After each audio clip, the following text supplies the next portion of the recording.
前在澳洲这边呢，我1年大概是，所以在台湾我要工作到第19年。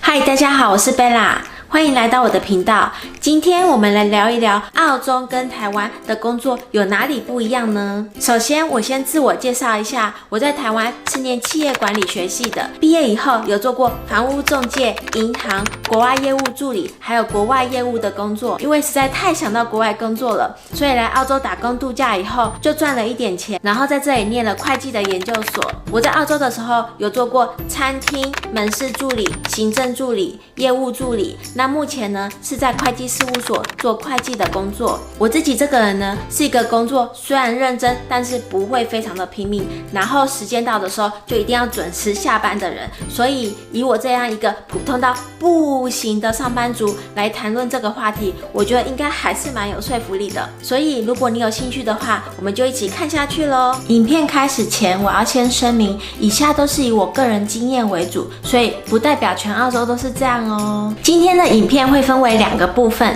第一个部分会以我观察到的台澳职场文化的差异为主，第二个呢会以我个人的经验来给大家一些小小的建议，还有指出一些误区。以下我会把不同的点时间段放在资讯栏里面，所以如果你有兴趣的话，可以挑自己有兴趣的点去看哦。第一个，毕业生工作好找吗？我觉得以对毕业生来讲啊，台湾的雇主真的是非常的友善很多。以前我在台湾刚毕业的时候，在台湾毕业找工作是这样子的。可以请你自我介绍一下吗？你好，我今年刚刚从企管系毕业，我对行销这一块非常的有兴趣，希望您能给我机会，让我来这里学习。我一定会非常认真的。可是啊，在澳洲毕业找工作是这样子的。Tell me about yourself. 你好，我今年将从会计研究所毕业，我的平均成绩是 Distinction。我有非常丰富的志工经验，也有非常多年的会计相关经验。如果您录用我的话，我一定能马上为贵公司产生贡献的哦。What?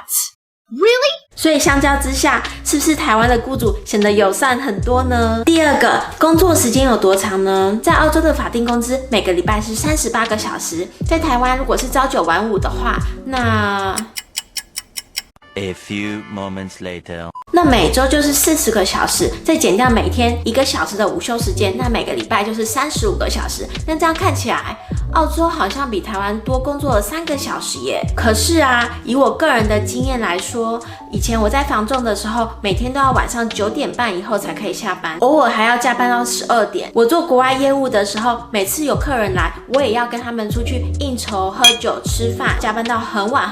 所以应该不难发现，澳洲跟台湾的工时有差多少了吧？第3点，年假呢？一般澳洲正常的全职工作来说，1年是4个礼拜的年假，再加上10天的病假。我们公司比较特别一点，是5个礼拜的年假。所以每次我回去台湾的时候，朋友问我，你怎么放这么久啊？你也放太久了吧？天哪，有5个礼拜的年假，好好哦。所以我就很好奇，台湾到底是放几天呢？基于好奇心，我就去查了劳基法。劳基法说，劳工在同一雇主或事业单位继续工作满一定期间者，应依下列规定给予特别休假。6个月是未满1年3日，工作满第1年7日，工作满第3年14日，工作满第13年14日，工作满第19年25日。所以在台湾，我要工作到第19年才可以有现在的年假。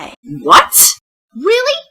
可是啊，我另外又去查了，在台湾你可以有婚假8日、丧假3到8日、普通伤病假，未住院者1年内合计不得超过30日，事假14日。台湾的事假跟病假是几薪的吗？如果是几薪的，其实我觉得这样假比澳洲还要多耶。如果知道的人，麻烦下面告诉我好吗？对了，还有一个最重要的，台湾有生理假1个月2天，可是澳洲没有哦，所以我每次生理期来的时候都很怀念台湾。第4个，退休金。台湾的雇主每个月会提拨给劳工薪资6%的退休金，澳洲这边目前是9.5%，然后从明年的财政年开始，它会提高到10%，逐年增长到12%。那因为这个，我想大家也没有兴趣，所以我们就跳下一个吧。第5个应该是大家都最有兴趣的薪资。我在台湾的时候做的很多都是办公室的工作，大概薪水都是3万到4万左右。在做房仲业务的时候，大概是5万到6万左右，所以一年大概是40到70万台币左右。目前在澳洲这边呢，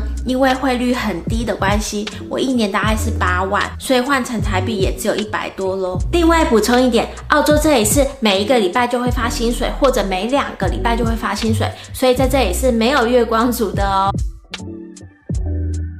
第6个，工作压力，我觉得这个其实还是要看公司。台湾会有很 freestyle， 也会有很传统的老板、董事长盯着你工作的那种公司。那澳洲这边也是会有。以我自己的经验来说的话，大部分的老板人都蛮好的，他们也不太会给你压力，就是你做你自己的事情这样子。第7个，也就是最后一个，文化差异。第一个文化差异，我一刚开始真的很受不了，就是台湾中午会有休息1个小时的时间，可是澳洲这边没有，所以一刚开始我进到澳洲办公室文化的时候，如果过了午餐，我就会这样。Bella, what are you doing? 就会这种尴尬的状况，但久了以后其实也就慢慢习惯了。第2个就是台湾很多公司都会提供给员工午餐，然后每年都会有员工旅游。但澳洲这边如果有的公司它有赚很多钱，它可能会提供给员工旅游，但不会是常态。相较之下，台湾的员工旅游就是一个常态，至少以我待过的公司来说啦。我觉得啊，以员工旅游这一点来说，台湾的员工真的很幸福欸。然后午餐的部分也是在台湾很多公司都会有公餐，或者说会给你午餐的补助金，可是在澳洲这边就没有了。很多时候就是你要自己出去外面吃啊，或者你自己带便当这样子。最后一个文化差异就是我觉得在这里的工作自由度真的很高。我曾经有一个巴西的同学跟我分享，他进去工作的第1天就很惊讶，怎么都没有人管他做什么。然后我就想说，哦，原来不是只有我的公司是这样子，原来别家的公司也是这样子啊。在澳洲这个地方，很多时候雇主都不会管你在做什么，你东西有出来产生出来给他就好了，他不会在你旁边问你说，你需要帮忙吗？你懂吗？你会做吗？你做到哪里了？都不会有这种事情发生。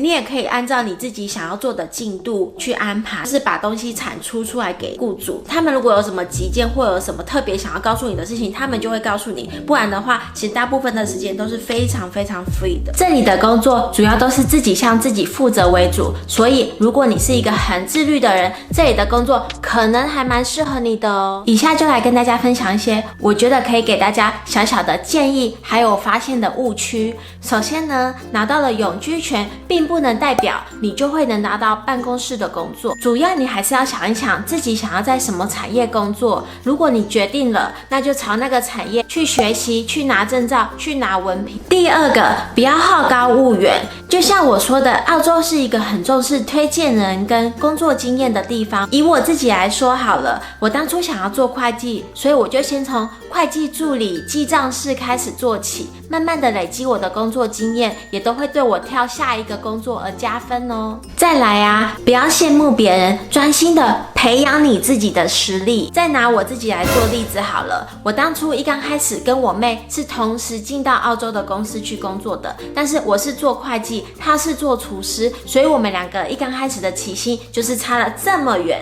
她是这么高，我是这么低。可是那时候呢，我也没有放弃，我就是一样做我的工作，念我的书，考我的执照，然后2年之后呢2 years later， 就变成这个样子了。以上就是我在台湾工作和澳洲工作之后的工作心得分享，还有观察到的职场文化差异。你有猜对几个呢？希望我今天的分享可以帮助到不管是未来想要移民来澳洲工作，或者目前正在这里留学但是正在思考未来方向的朋友们，加油！那今天的影片就到这里，希望你会喜欢今天的影片。如果你对澳洲的生活或极简生活有兴趣的话，请记得要订阅我的频道哦，开启小铃铛，这样才不会错过任何新的影片通知。那我们下次见，拜拜。